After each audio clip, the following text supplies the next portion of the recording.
So yun mga buds, nandito kami sa Lourdes Grotto sa Baguio City.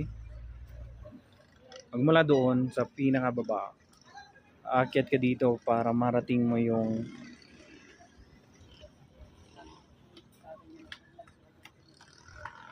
taas. So yun yung pinakatuktok ng Lourdes Grotto mga buds, no? Lalapit ko lang ng konti para makita ninyo. So